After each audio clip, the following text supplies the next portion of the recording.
Hey Internet, Eric here. Doing a vlog tonight.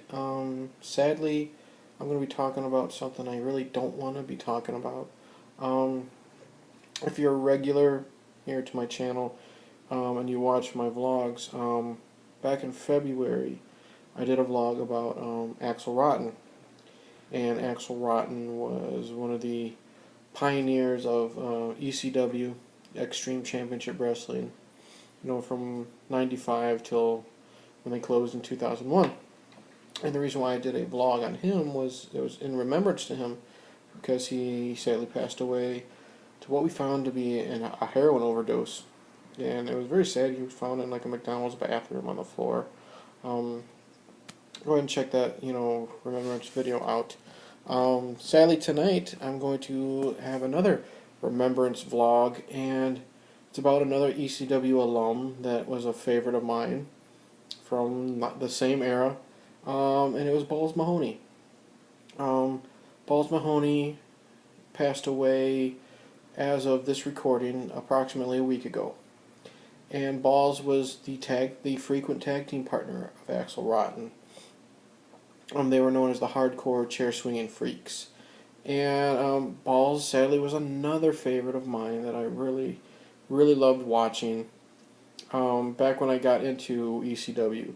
When I first started watching ECW, it was around my senior year in high school, so it was around 98, 99. And Balls' heyday was, getting his name out was around 97, 98 at that time. And I found out a lot about him through home video. And like I said, his gimmick was, like I said, he teamed up with Axel a lot, and they were the Hardcore Chair Swinging Freaks. And their gimmick was literally they would swing chairs the hardest at their opponents and knock the shit out of them. But excuse me, what was great about Balls is he was this big 350-pound man, and he did the hardcore style and the hardcore shit and all that, but he was also an accomplished amateur wrestler, which was great because you can see him taking a cheese grater to the head of, say, one of the Dudley Boys, but then get them down in an amateur headlock or what have you, or he could jump off the top rope with a frog splash. Not that many 350-pound wrestlers, especially at that time, did that. And I see the glare of the TV in my glasses, so I'm just going to turn that off. Alright.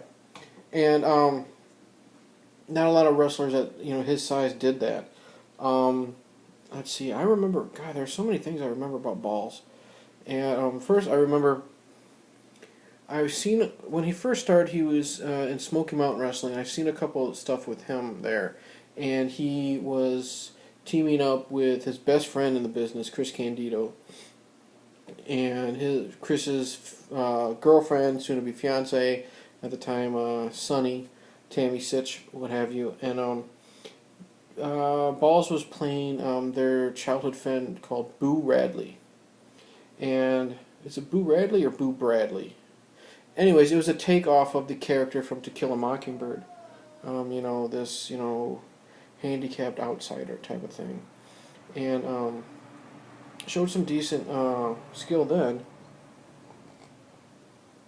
I actually remember, I didn't know it was him at the time, but I remember watching, I believe it was around 95, and he was in WWF briefly as Santa Claus. Santa Claus's evil brother or evil cousin who would take toys away and stuff like that. This was back at the time when WWE was known as WWF at the time. And they were full of stupid gimmicks. Like they had a wrestling plumber and a wrestling hockey player and, fucking Doink the Clown and all that stuff. So cartoonish. So they had an evil Santa Claus. And he was around for like 2 months. Christmas was over and they got rid of him. So he made his name in ECW. And they didn't have a gimmick for him. So I've heard stories where Paul Heyman, he was the owner and booker of ECW. He's like, well, you know what? We're going to call you Balls Mahoney. We're going to make you a gay biker from Nutley, New Jersey. And the thing is, I guess from what I've heard, Balls loved the wrestling business so much, he had no problem with it. He said, sign me up, I'll do it. I don't know if he really went through with the gay biker gimmick, but I remember seeing him there. Um, he had some great fights with the Sandman. God, the way he could take a Singapore cane to the head. Um, would have great matches, and of course they'd share a beer at the end. The first time I saw Balls, though, I remember he and Axel were teaming up against the three Dudley boys, Devon, Bubba Ray, and Big Dick. They needed a tag team partner, and out comes Hack Myers, and it goes from a 3-on-2 tag team match to a 6-man tag team, and it brawled all over the building, and wrestlers from all the back came, and just chaos everywhere. And that was a great way for me to be introduced to Balls. But Balls was also the type of guy he would want the fans to leave with their money's worth. He wanted to be the you know what? I want these guys to leave here remembering what I did. And he did that all the time. When he would go through flaming tables. He would be powerbound on thumbtacks. All that stuff. And when the fans left, they're like, did you see what happened to Balls Mahoney? And that was all he wanted. He wanted the fans to remember him for that. And, God, he was there up until the end of ECW.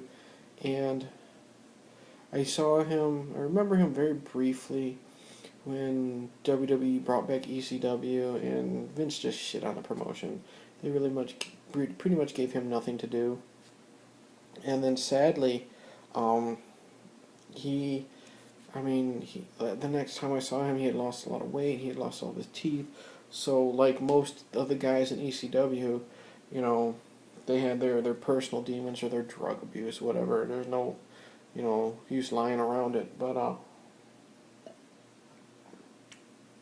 Balls had his demons, and it was just sad to see recent pictures of him and Axel at the time doing the indie wrestling, and I'm just like, hopefully this man gets his life in check. And I think he did, because one thing about Balls that a lot of people always said, regardless of the stuff, the illegal stuff he did with drugs and all that, the main thing he did do was care for his wife and son, Christopher, which he named after Chris Candido. I think Chris died, and I don't remember when Chris died, but Chris died, and Balls eventually had a son and named him Chris in honor of Chris Candido. And I would always hear how Balls just loved his son, and it's just really sad to see, someone I grew up watching and in my heyday of watching wrestling pass away, and then you realize, wow, he was a family man. And as of right now, there hasn't been any confirmation of what happened, but I do know from what I've read, he was in his home with his wife, and they were, I think, watching Jeopardy or something, and he was laying on the couch, and literally he repositioned himself to get comfortable, and I guess he closed his eyes and never opened them, and his wife found him unresponsive, so she called 911. I guess he was dead before they could take him to the hospital. So I don't know if it was drug related or not, but I'm thinking it was just his heart gave out, which is sad. When you think of that. It's sad when anyone dies, but hopefully when it happened, it was instant and painless. But it's just very sad to see a family man like that pass away. So hopefully, if there is an afterlife, hopefully he and Axel have reunited and they're raising some hell in heaven, and hopefully he's met up with Chris again, because from what I've heard, Chris's death took a huge toll on him, and then when Axel died back in February, another huge toll was taken, on him. So hopefully he is at peace. If there is an afterlife, I don't know. I'm not a spiritual guy, but hopefully he's in peace. Yeah. So, like I said, this vlog is kind of bittersweet. It's just in remembrance of Balls. Balls Mahoney, the family man. Balls Mahoney, the one of the pioneers of ECW when it was finally getting its name out.